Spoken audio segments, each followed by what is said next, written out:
Chapter 2. Paper Boat. The electric shock treatment you received last week while studying pictures of rats and spiders created this disturbance in your mind. You are now terrified of them. The voice emitted from the speakers in the room. Once the bright lights had come back on, Z89 was told to exit and then go through into the next chamber, where she found one solitary table and one hard metal chair. The voice went on.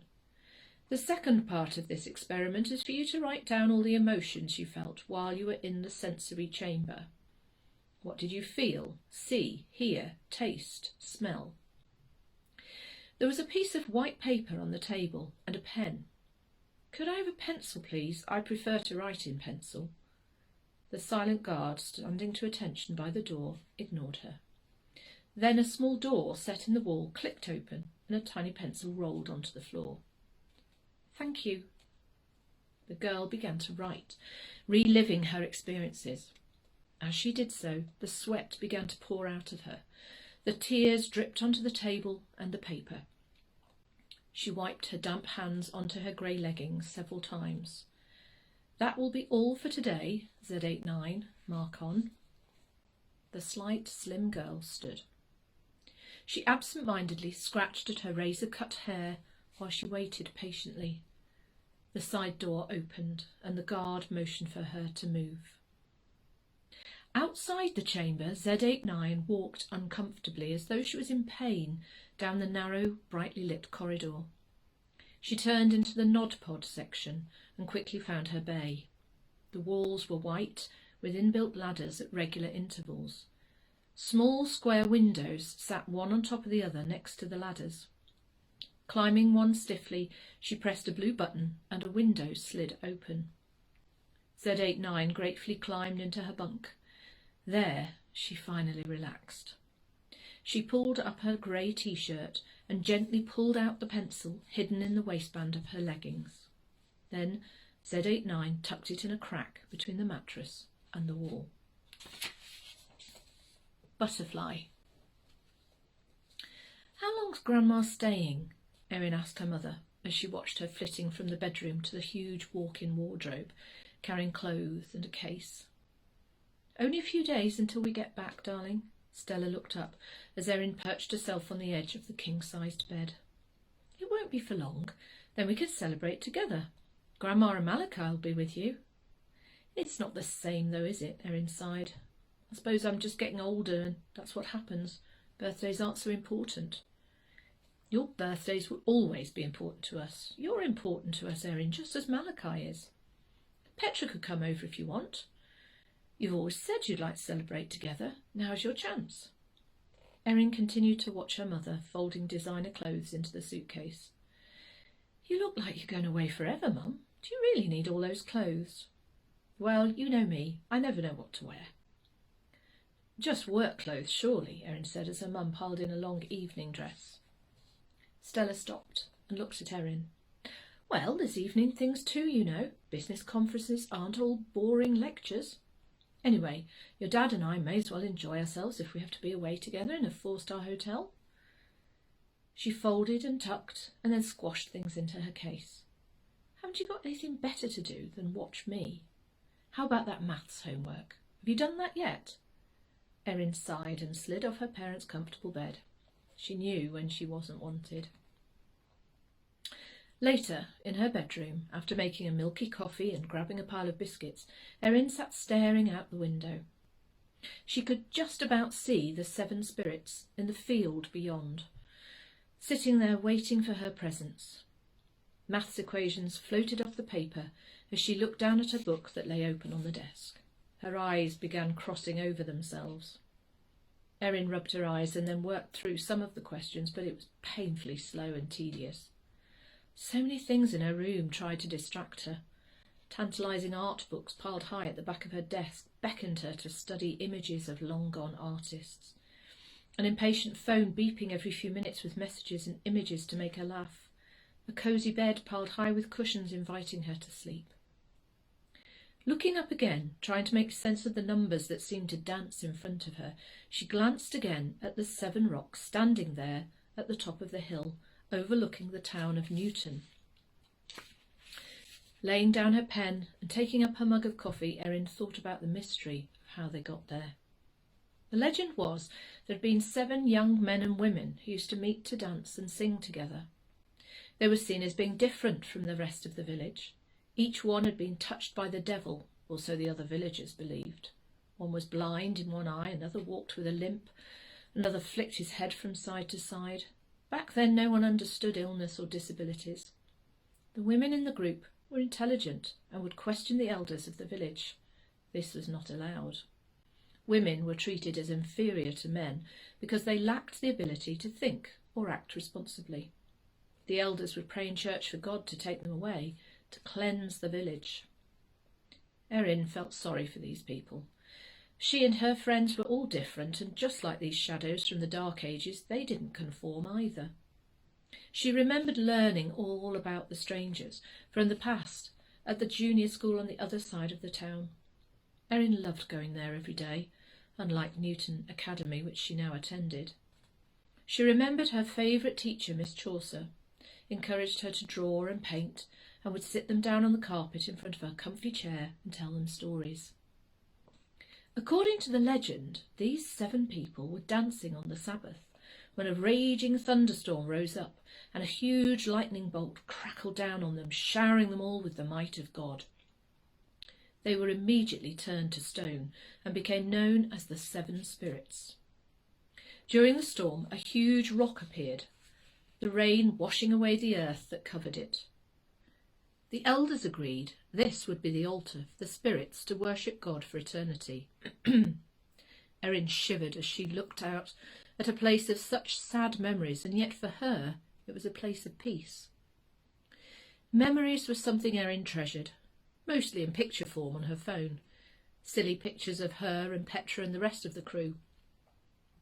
She had pictures of family birthdays, Christmases and holidays, all there stored inside a tiny metal and glass rectangle. Her mum loved using a camera and only had a very old mobile phone. She always said, "I just need it to make phone calls and nothing else." Her dad, in complete contrast, loved technology and enjoyed nothing better than outdoing his children with a better phone than them. Erin suddenly remembered the picture she'd seen on her mum's laptop. Knocking back the final drops of coffee and placing her empty mug on the desk, she thought, I wonder if it's in one of my albums. Going over to the very full bookcase that towered above her, she knelt onto the sheepskin rug that lay before it and tugged her photo albums from the bottom shelf. Her mum added to her birthday album every year, the same place, same time each year since her birth. Other albums stored images of special events in her life. One was made up of pictures of Erin being presented at karate gradings with a new belt, each time a different colour, until the final one, a black belt, the highest honour to achieve. Erin pulled open one of the albums. Inside there were pictures of all her previous birthdays with Mum and Dad and Mal. Each year a different cake and a different hairstyle. Her lovely Grandma and Grandad were often in the pictures too, Dinah and Marcus Trent. They were her mum's parents and lived over in Norfolk near to the sea in a little cottage with roses growing wildly around the front door. Erin loved to spend time with them. Sadly, her dad's parents died long ago, Silas and Joyce Winslow. She didn't remember them very well at all. They were just distant shadows in her life. Leafing through the years, one photograph came loose and floated lazily to the floor. Erin stretched to pick it up. It landed face down, just like butter toast always did. She smiled at this and then paused before sticking it back onto the page that announced Erin's 10th birthday. A date was printed on the back, automatically recorded by the camera on the day of the photograph being taken. 3/3/10. That's strange, Erin thought. I was sure they was always taken on my actual birthday. She flipped it over, and there they all were, smiling into the camera with the birthday cake. It had balloons all over it, as she loved the film Up. The candles were lit, Erin was smiling, her hair was slicked back with a lilac-coloured hairband, and she wore a dress of purple velvet with tiny silver stars cascading down. Sticking the picture back in, she wondered about that birthday. Only 5 years ago, and yet she couldn't remember much of it. Then a sudden image came to her, of her mother climbing in beside her dad into the back of a taxi as her grandma held her hand tightly, telling her to smile and wave to her parents. They baked some biscuits that day. Erin could remember licking the icing from the bowl and feeling quite sick afterwards. Her birthday had been a normal school day. Miss Chaucer encouraged the class to sing to her and Petra while they sat wearing the birthday princess crowns, and then they stood at the door at the end of the day handing out sweets to their friends. Excuse me. Erin remembered now the awful hollow feeling that had remained until her parents came home. On their return, they plied her with presents all beautifully wrapped. Being together again and all the gifts, including the much-wanted go-go toy hamster, took her mind off her parents' trip away, and it was all forgotten, and they were forgiven. Having sat for a long time, pins and needles began to fizz in her feet, and Erin stretched out her legs, wiggling her toes to bring back the circulation. How could I forget Hammy, thought Erin. Whatever happened to him?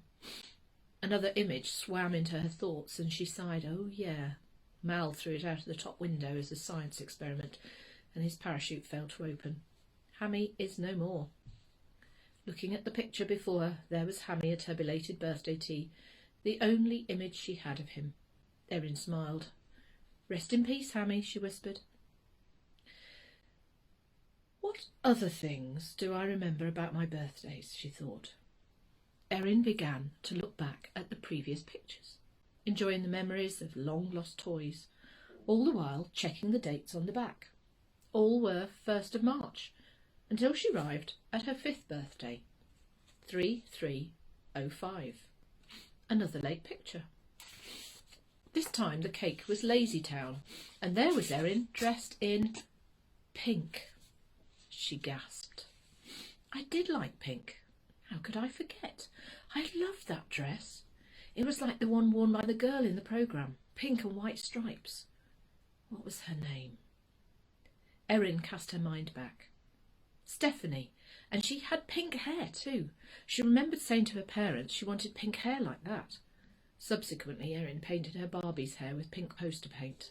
Her mum was furious, especially as she'd also hacked most of it off too. Continuing with her search, Erin turned the pages, carefully removing the pictures and checking the date. It wasn't until she came back to the beginning of the album that she found another discrepancy. There was a lovely picture of Erin on her 1st birthday, all toothy smiles and tiny hands grabbing for the icing, and this one had 3301 on the back. Strange, Erin thought to herself. Why were the pictures taken 2 days late? Were her parents away for those birthdays? She suddenly laughed. This is ridiculous. It's just coincidence. But 1, 5, 10, and now 15? Erin brushed the albums back on the shelf and stood brushing fluff from her jeans. I will talk it through with Petra, she announced to the empty room. She would tell me what a load of nonsense this is. Anyway, I'm old enough now to enjoy a party with just friends. Who needs parents anyway? Erin laughed as she texted her friend and arranged to meet later that evening. Petra was waiting at the Seven Spirits, sitting with her back against one of the upright stones. She looks fed up, thought Erin, as she walked steadily towards her. As Erin's shadow fell across the blonde girl's face, she looked up. Her eyes were red from crying. Erin threw herself down onto the soft, mossy grass and hugged Petra. They're going to be away for my birthday too, Petra said, sniffing loudly. Mum and Dad have said they have to go away this weekend. Oh well, we'll just have to celebrate without them. We could come up here, bring some wine and stuff. That's what I've decided to do for my birthday. We're not little anymore. We can do what we want, Erin said, kicking off her Vans. She picked at the clover leaves that were pushing up between the blades of grass. It was mild for a February evening, but the sun was slowly sinking towards the horizon and the air was becoming cooler. Birds sang in the trees and a lone robin perched on one of the stones. Erin felt at peace for a few moments, but then turned to her friend, who was now searching through messages on her phone. "Do you know what I think is really weird?" "No, what?" Petra responded. "I was looking through pictures of previous birthdays. My parents weren't around for my 1st, 5th and my 10th. We celebrated after the actual day." Petra looked across at Erin. "Parents are useless, aren't they? They're never around when you need them." "True. But why every 5 years? And now they're away for my 15th. That's weird." Petra started scrolling through the photos on her phone. She was really good at recording every minute of the day and quickly came to her birthdays file. Erin sat there listening to the silence of the space around them. The birds had quietened and the robin had flown away. A thin, weakened sun was trying to send rays of copper through the grey clouds as it hit the edge of the world. She, too, began to scroll through pictures on her phone, photos of the many sunsets she'd seen from this spot. Standing up, she flicked to camera and shot images of the evening sky as it changed from orange to pink to slate grey. She shivered then. A sense of foreboding crept around her like a thief stealing her moments of peace. "Me too," Petra said abruptly. Erin spun round and stared at the girl sitting on the grass before her. Shadows peered over her, and for a second Erin saw her friend's face seem to change. Her eyes darkened and her cheeks hollowed.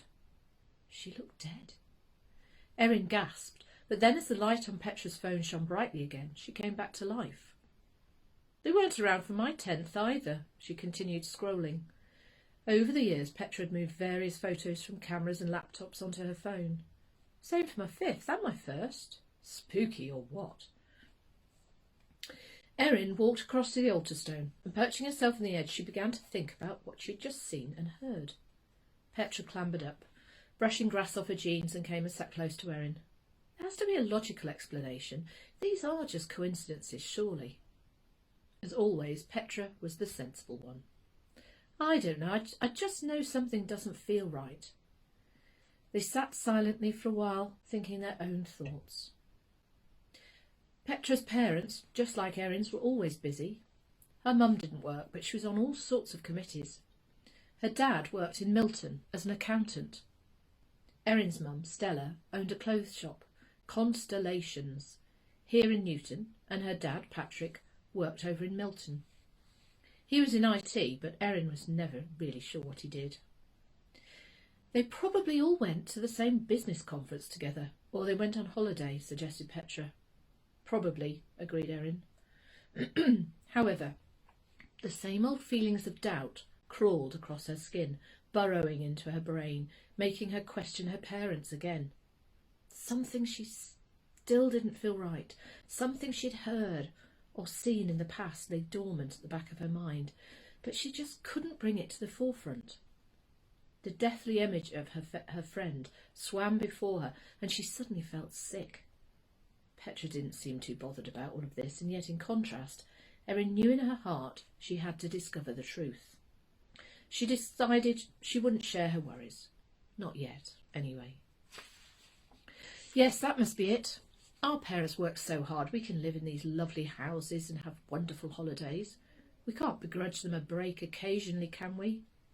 Even to Erin, the smile she presented to Petra felt false. Petra nodded. She was more rational than Erin and would see clarity in something when Erin could only see the problems.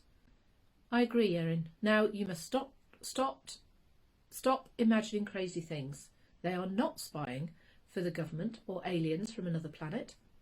Erin smiled at this. "They used to love watching my parents or aliens together and conjuring up mad ideas, all of which were completely ridiculous." "Oh, do you remember when we saw my mum and thought she was an alien?" Petra said. They fell about laughing.